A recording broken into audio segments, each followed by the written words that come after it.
Okay, friends and neighbors, we're a little bit farther down Wallula Gap, and we're looking at what they call the Twin Sisters.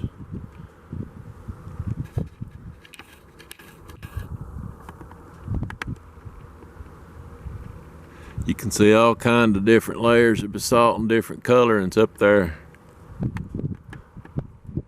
Then just right across the highway some more.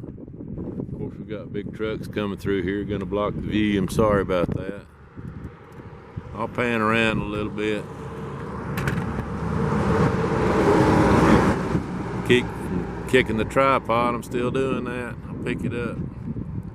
This is Wallula Gap, Washington.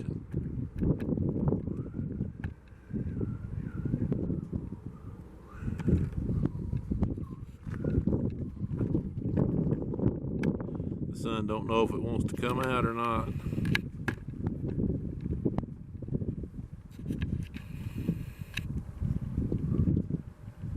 Gets kind of hazy down yonder.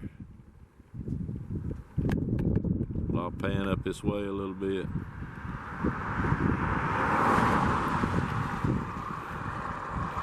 Hopefully this thing will focus a little better.